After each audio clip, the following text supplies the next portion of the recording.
Good morning student.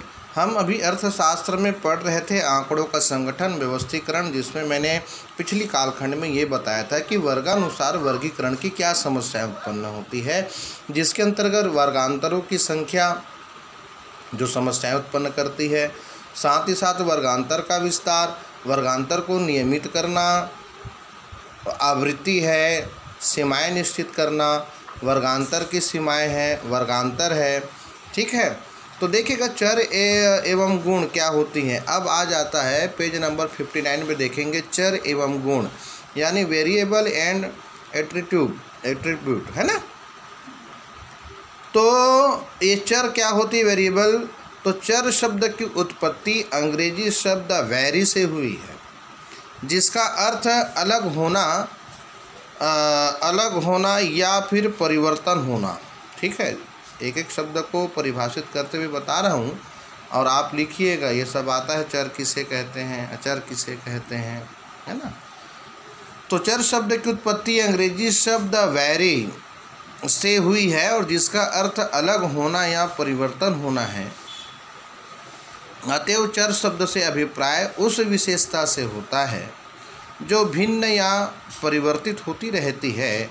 एक चर से अभिप्राय उस मात्रा या गुण से होता है जिसका मूल्य एक अनुसंधान से दूसरे अनुसंधान में बदलता रहता है।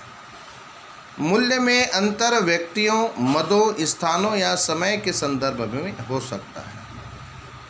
ऐसी सीमा के भीतर प्रत्येक मूल्य एक चर कहलाता है। ठीक है ना। तो जैसे कि उदाहरण में दिया है कि कीमत एक चर है ना भाई। जैसे कि कीमत जो है एक चर है, क्योंकि विभिन्न वस्तुओं की कीमतें भिन्न भिन्न होती हैं। आयु एक चर है, क्योंकि विभिन्न व्यक्तियों की आयु भी भिन्न भिन्न होती है, उम्र भी अलग अलग होती है ना। इसी प्रकार कुछ अन्य चर है, जैसे ऊंचाई है, सब की ऊंचाई अलग अलग होती है। भार, हर वस्तुओं का भार, वजन अलग होता है। मजदूरी योग्यता के अनुसार अलग अलग होती है। व्यय, है ना भाई, व्यय जो है वो भी मद देख करके अलग अलग होते हैं। आयात है आदि। किंतु विभिन्न चरों की जो विभिन्न इकाइयों में मापा जाता है, उदाहरण के लिए आयु को वर्षों में, ऊंचाई को इंचों या सेंटीमीटर में, आय को रुपयों में आदि, तो चर को दो प्रकार से बांटते हैं। पहला होता है सतत चर, कंटिन्यूअस वेरिएबल, है ना भाई। पहला क्या है, सतत चर। तो इसके अंतर्गत क्या है, वे चर जो सभी संभावित मूल्यों, पूर्णांकों या भिन्नात्मक, पूर्ण में हो या फिर अंतर में, को एक दी गई सीमाओं के अंतर्गत ले सकते हैं, सतत चर कहलाते हैं। सतत चर द्वारा प्रत्येक संभावित दशमलव मूल्य को व्यक्त किया जा सकता है। ठीक है, ये एक विशिष्टीकरण विस्तार के अंतर्गत किसी भी संख्यात्मक संख्या में हो सकते हैं। दूसरा आता है खंडित चर, जिसको बोलते हैं डिस्क्रीट वेरिएबल, है ना भाई। तो इसका डेफिनेशन ये है कि खंडित चर वे चर होते हैं जिनके मूल्य निश्चित होते हैं और ये पूर्णांकों में होते हैं। सतत चर में क्या बोले, पूर्णांकों या फिर भिन्नात्मक, लेकिन खंडित चर में वे चर होते हैं जिनके मूल्य निश्चित होते हैं और ये पूर्णांकों में होते हैं और ये चर भिन्न में नहीं दर्शाए जाते। जैसे उदाहरण के लिए कक्षा में विद्यार्थियों की संख्या 10 से 10-11 हो सकती हैं, 10.5 नहीं हो सकती, है ना भाई। कोई भी कक्षा में अगर हम बोले हैं कि संख्या जो 10-11 मान लेते हैं, लेकिन हम उसको बोलेंगे 10.5 है, ये संख्या, है ना, हास्यास्पद हो जाएगी, क्योंकि आधा विद्यार्थी नहीं हो सकता, है ना। इसमें टेबल जो दिए हैं उससे समझ सकते हैं। महत्वपूर्ण चीज़ इसमें है खंडित चर और सतत चर में अंतर। देखिएगा, खंडित चर और सतत चर में अंतर उसको नोट करिएगा, मैं आपको बताता हूँ। अर्थ है, खंडित चर वे होते हैं जो केवल एक निश्चित मूल्य न कि भिन्नात्मक मूल्य में ले सकते हैं। सतत चर वे चर होते हैं जो कि सभी संभावित मूल्यों, पूर्णांकों या भिन्नात्मकों को एक दी गई सीमाओं के अंतर्गत ले सकते हैं।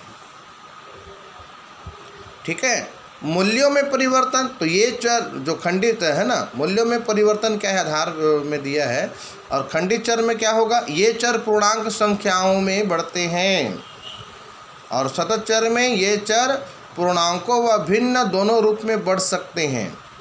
सतत चर में आंकड़ों का संग्रहण, तो खंडित चर की स्थिति में आंकड़ों गिनती से प्राप्त होते हैं,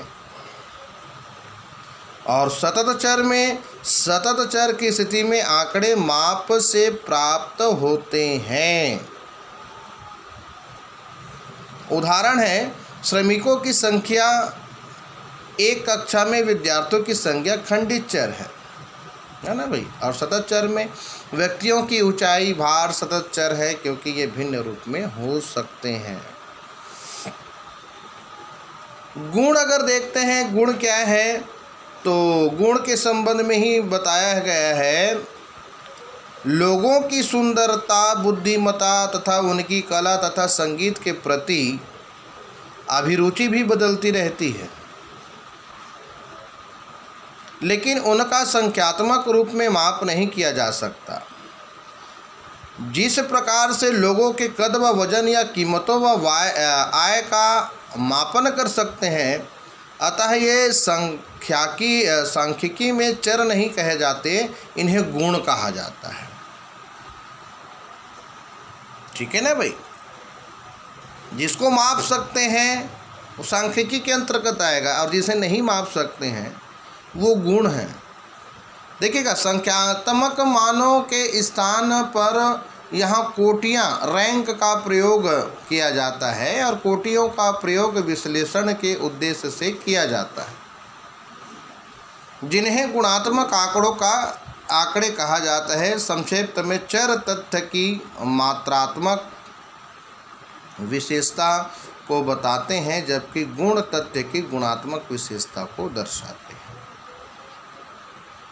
ठीक है, तो इस प्रकार से हम इनका अध्ययन और नोटेशन बड़े ध्यानपूर्वक करेंगे, और आने वाले कालखंड में आपको मैं सांख्यिकी श्रेणियाँ बताऊंगा, जिसके अनुसार समय अनुसार, स्थानानुसार श्रेणी, परिस्थिति श्रेणी, इन सब पर हम अधिक से अधिक चर्चा करेंगे। आज के लिए बस इतना ही। Thank you.